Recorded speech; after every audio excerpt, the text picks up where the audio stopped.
Assalamu alaikum, bonjour et bienvenue à tous. J'espère sincèrement que vous allez tous bien. Il y a pas mal de frères qui nous ont contactés, que ce soit moi ou le frère Jésus musulman, Hafidhahullah, parce qu'il y a pas mal de chrétiens qui interprètent très mal un verset dans le Coran, qui se trouve dans la sourate 19, verset numéro 71, lorsque Allah nous dit donc les chrétiens ils disent, regardez, dans le Coran, tous les musulmans vont aller en enfer, donc vous êtes condamnés au châtiment, etc., etc. Alors comment on répond, comment on sort? Très rapidement. Lorsqu'Allah parle du fait de passer par l'enfer, ici, il faut bien comprendre. Les anciens de notre communauté nous ont interprété déjà depuis 15 siècles ce passage.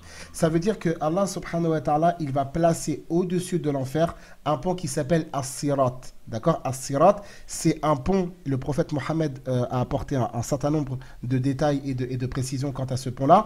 C'est un pont qui sera placé au-dessus de l'enfer et les croyants vont passer sur ce pont conformément aux actions qu'ils ont fait ici-bas. Ça ne veut pas dire qu'ils vont aller en enfer, ça veut dire qu'ils vont passer au-dessus de l'enfer. Alors après, s'il y a des gens qui doivent être châtiés pour ce qu'ils ont fait, d'accord, par rapport à leur désobéissance, ça c'est entre eux et Allah. Mais ça ne veut pas dire que tous les musulmans iront en enfer, c'est totalement faux.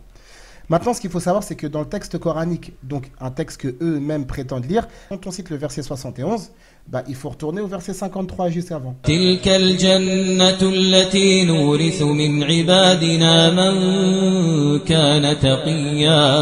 Subhanallah, c'est la page juste avant. Donc Allah Azza wa Jal, quelques versets avant, il a déjà promis le paradis aux croyants. Ça, c'est une première chose. La deuxième des choses, lorsque vous allez regarder le Coran, vous allez voir que les croyants invoquent Allah subhanahu wa ta'ala afin qu'il leur épargne le châtiment de l'enfer. Notamment dans la sourate 2, verset numéro 200. وَالَّذِينَ يَقُولُونَ رَبَّنَا آتِنَا فِي الدُّنْيَا حَسَنَةً وَفِي الْآخِرَةِ حَسَنَةً وَقِينَا عَذَابَ النَّارِ. La même chose dans la sourate 3, verset numéro 17. وَقِينَا عَذَابَ النَّارِ. Et on voit également dans la sourate numéro 40 que les anges invoquent aussi dans ce sens. Maintenant, Allah subhanahu wa ta'ala répond, subhanahu wa ta'ala. Regardez par exemple dans la sourate 21, à partir du verset numéro 99, et vous regarderez les versets à la maison. Allah subhanahu wa ta'ala, il indique de manière catégorique que parmi les croyants, il y en a qui seront en parfaite sécurité. C'est la même chose que vous allez retrouver dans la sourate 40, verset numéro 41.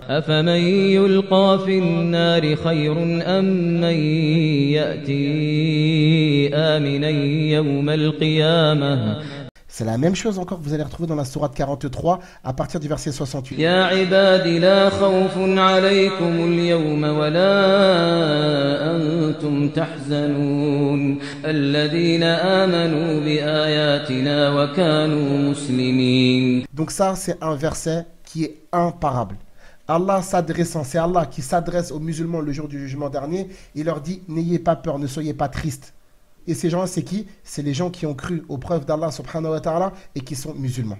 Donc en fait, il y a encore d'autres passages dans le Coran. Relisez par exemple dans la sourate 44, verset numéro 57. Relisez dans la sourate 52, verset numéro 17 et 22. Regardez dans la sourate 68, dans la sourate 66, verset numéro 8. Regardez dans la sourate 76, verset numéro 10. Regardez encore dans la sourate 92, verset numéro 20. Ça, c'est des passages dans lesquels Allah, il mentionne catégoriquement que parmi les musulmans, il y a des gens qui n'iront pas en enfer. Donc il faut bien comprendre sourate 19, verset numéro 71. Allah subhanahu wa ta'ala, il explique tout simplement que les gens vont passer au-dessus de l'enfer, c'est tout. Ça ne veut pas dire qu'il va châtier tout le monde. C'est la raison pour laquelle, regardez par exemple dans la sourate 68, Allah dit subhanahu wa ta'ala أَفَنَجْعَلُ الْمُسْلِمِينَ كَالْمُجْرِمِينَ مَا لَكُمْ كَيْفَ تَحْكُمُونَ. Il y a un autre passage aussi dans la sourate numéro 45.